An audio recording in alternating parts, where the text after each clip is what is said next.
Hi, welcome once again to M5's English language learning program, Let's Speak English. I'm Gav Duncan and I'm here on your TV to help you learn English. Now, are you sitting comfortably? Yes? Good. And are you ready for today's lesson? Yes? Good. Okay, well let's learn English together. It's Wednesday, people. It's Wednesday. And that means a couple of things, doesn't it? For one thing, it means that we're halfway through the week, the standard working week, of course. Okay, so that's one thing that it means. What else? Well, obviously it means that we're ploughing through the revision lessons at a fair rate of knots. This is the 18th lesson today, and there are only 25 lessons in the Mega Revision Part 4. So that means that we're making good progress. And what else does it mean? Yes, that's right. The most important perspective known to man, woman, child, animal, sea creature, or anything else. Yes, we've moved even closer to the wonderful anniversary of the birth of me. Yes, it's coming up, the 48th anniversary of my birth. Yes, this Friday will mark the day 48 years ago when I was born in London, close to the Houses of Parliament in a police flat. Pretty classy, don't you think? Yes, people in 1970 knew that I needed protection. Hang on, that's not very positive, is it? Oh well, never mind. There's nothing that I or anyone else can do about it now. Not unless there's a time machine handy. Is there? No? Okay. So I'll just have to let it go. All right, people, time for the third revision of the week. Time for lesson 568. Time for the third lesson of the fourth week to begin. Viv, hit the button. Hello. And hello to you, Enid. How are you? Are you doing well? Yes, I am, actually. Thanks for asking, Gav. Well, I must say, this is remarkable. You're a changed woman. Sorry, eel. Are you going to finish your story today? Story? What story? Was I relating a tale? Was I entertaining you with a narrative of some sort? If I was, I don't recall. Yes. Last week, when you popped in, you started to tell us where you'd been and what you'd been up to. Remember? You said that it was all down to the advice that your doctor gave you and it was connected to Keith and some kennels. Yes, you're quite right, Gav. I do remember. Yes, that's right. Oh dear, bless my soul. My memory really isn't what it should be. I've got a mind like a sieve. But thankfully, things like that don't stress me out anymore. Yes, you seem more relaxed than you normally are, Enid. Is that connected to the story you promised to tell us? Yes, it is. Now, remind me. My dear, where had I got to? Had I told you about Dr. Wildmagizzard getting in contact with me? Yes, you mentioned that. And I thought it was an example of very good service. Your GP contacted you. Blimey! Yes, well, you know, Gav, people do like me, Gav. Perhaps that's it. Well, perhaps. Anyway, what did he say to you? Well, the first thing, when I went to see him in his surgery, was that he said that Clem and Archie and Rupert had been in touch with him, you know? Oh. So they went to your doctor. What did they do that for? Well, they were concerned about me. Well, I suppose it was more than concerned. They were worried about me. Because? What were they worried about?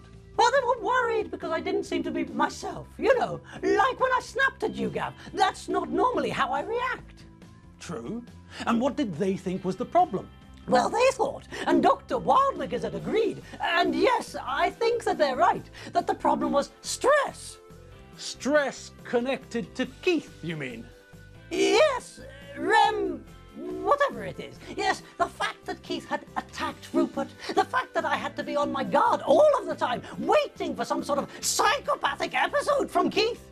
And then there was the destruction he caused when I left him at home on his own. You remember, don't you? Yes, that was when he took offense to the radio or something like that, wasn't it? Yes, that's the one. I'm still not sure what it was that irritated him so much. And I'm beginning to think I'll never find out. Still, if it never happens again, that'll do for me. Okay, but what did you discuss with the doctor? What did he advise? Well, it was simple. He advised that I take a holiday and just relax. Just forget about everything and concentrate on relaxing and just letting go of all the stress. So that's what I did. As I think I told you, I put Keith into a kennels and he wasn't bothered at all. I was a bit, worried about what Keith's reaction might be to being left alone in a kennels. And what was his reaction? Well, he actually seemed to enjoy it. There he was, in the midst of all the exotic animals, and well, he got on with them like a house on fire. My God, Keith! Keith, Mad Dog Pheasant. Are you sure it was Keith? Now, Gav, there's no need for you to be so cheeky. Yes, of course it was Keith, but a side of Keith that I've not seen since he was a chick. He was friendly and open and wanted to play with everyone. And this is the important thing. He didn't once try to attack anyone. What? No one? Not a single person or animal for that matter. I tell you, Gav, I took him to the kennels in a very fragile state of mind. If Keith wasn't prepared to cooperate, then foot went my holiday, along with my chance of relaxation. Yes, I can see that. You can't just leave him at home and you can't take him with you. And, well, after what happened with Rupert, I don't expect that your friends are lining up to offer their babysitting services, are they? No, indeed they're not. And I don't blame them, not for a moment. What Keith did to poor Rupert was atrocious. I still don't know if I'll ever be able to adequately compensate poor Rupert for that. Oh, you'll find a way, I'm sure. A resourceful eel with plenty of cash. You'll find some way to make it up to him. But we can discuss that later. Tell us about your holiday. Oh yes, of course. Well, as I said, I was concerned that Keith wouldn't settle in, but he took to the kennels like a duck to water. He barely squawked when I said goodbye. He was already playing with his new friends, you see. There was a giraffe in the kennels, and the two of them just hit it off. It was wonderful to see. Yes, but what about you? Oh, yes. So, after I'd parked Keith in the kennels, I went to catch my plane. But where did you go? Honestly, woman, trying to get information out of you. Blood from a stone and all that. Oh, dear, Gav. You must learn to relax. That's what my yoga instructor told me. What? You went on a yoga retreat? Blimey. Where was it? Tibet. Tibet? Yes, Tibet. You seem surprised. Well, it's a long way to go just to do a bit of stretching and the like. Oh, goodness, Gav. It's more than just stretching. It's all about clearing your mind, getting rid of stress, all that sort of thing. I've got a pamphlet somewhere if you'd like to read about it. No, not just now. Maybe later. Thanks. Oh, look at you. Earthy, not spiritual. And look at me, a changed eel. I learned how to release the tension from within. I learned to leave all my worries behind and just float like a cloud. Spiritually, Well, yeah. Well, I suppose I can imagine. Doesn't sound like my cup of tea. I'll give you that. Ah, well, Gav, we're on different planes of development. You'll get to where you have to be, when you should. Never fear. Right, okay. So, what's going to happen now? Now that you've come home and all the same sources of stress are re-emerging, coming out of the woodwork, aren't they going to ruin your nirvana? Well, that's something that I have to deal with. I have to sort some things out. That much is clear. When I was on the top of a mountain, balancing on my head with my eyes closed and with my arms tied in a reef knot behind my shoulders, meditating on the meaning of life and that sort of thing. Crikey! So it was one of those intensive yoga courses then?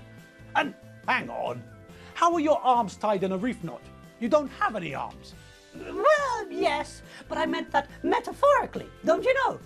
Oh yes, it was very, very intensive. Just me and my yogi. Ah, right, and what was his name? Was it the same one that the Beatles used to meditate with? That, I don't know. My yogi was Yogi Pear. Yogi Pear? What? You're pulling my leg. I am not pulling your leg. Why would I pull your leg about something like this? Tell me that. So you're sticking to the story that your meditation instructor, or whatever he was called Yogi Pear. Is that it? Yes, that's what he was called. That was his English name, at least. That's what it said on his business card. His spiritual name was Matse Latse. Here, have a look. Here's his card. What is it now? No, nothing. Nothing. Just you and the people you meet. Some of the weirdest names in the galaxy. Honestly, it's like you're a strange name magnet. Well, perhaps, but now, thanks to yoga, meditation and yogurt. Yogurt? Did you just say thanks to yogurt? Yes, of course. We must heal the body from the inside as well as from the outside, Gav. That's what Yogi Pear told me. He was very informed about food and he was very well organized. He always had a picnic hamper with him wherever we went. But he normally asked his assistant to carry the hamper, you know. Oh, did he have an assistant? You didn't mention that. I thought it was face-to-face, one-on-one. What was the assistant's name? Lulu. Eh? Yogi Pear's assistant was called Lulu. He was a strange, short, hairy little man. Yogi Pear and Lulu. Right, of course. Nothing else would make sense. Let's just move on, shall we? Okay, so thanks to yoga, meditation and yogurt. What? You didn't finish your sentence. Well, that's one way of looking at it, certainly. Another way might be to highlight that the reason I didn't finish my sentence was because you interrupted me to ask if I was talking about yogurt. True. Sorry. Please continue. Of course. So, what I was going to say was that I'm now a much more relaxed individual. I feel better inside and out, and I intend to make sure it stays that way.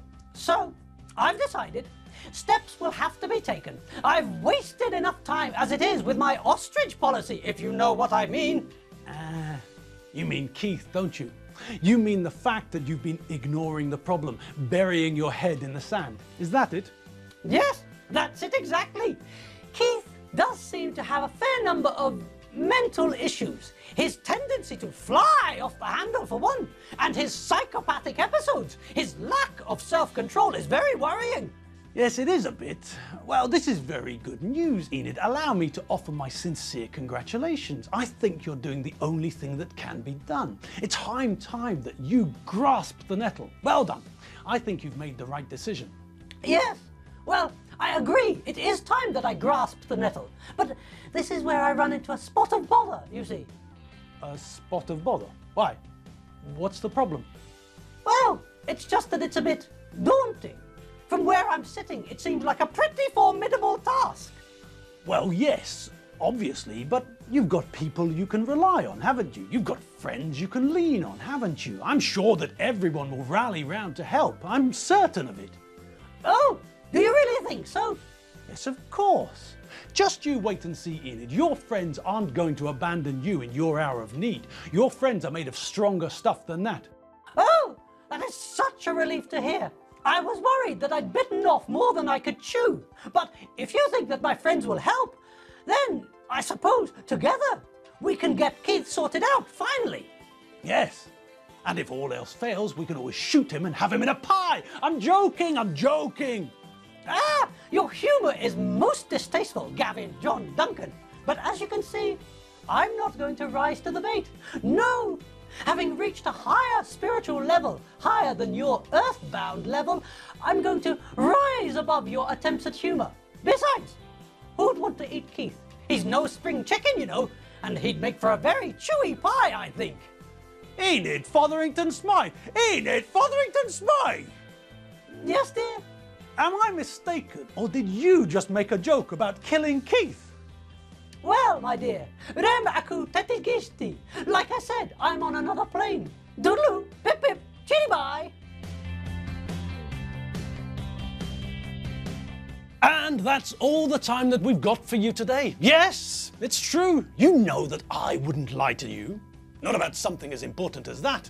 Don't be daft. Okay, so it's time for us to part once more. I'm leaving via the door. And then, after I've traversed the city by foot and via the tram network, I'm going to reward myself with a coffee. And as for you lot, well, I don't know. There must be something you can do to help keep the flat looking neat and tidy. What about your room? Is the floor covered in discarded clothes and bits of paper? Yes? Well then, what more encouragement do you need? Pick your clothes up, fold the ones which you can wear and put them away. If there's anything that needs to be washed, then put it into the washing basket. After that, given that the world is your oyster, you can do what you fancy. But Get your chores out of the way first. Then you can give yourself up to fun and joy with abandon, with no guilty conscience to bother you about the chores you left behind. Okay, people, I'm off. I'll see you all tomorrow. Same time, same channel, same program, but not today. Remember that. Tomorrow. See you tomorrow. See you later. www.mediaclick.hu. Bye!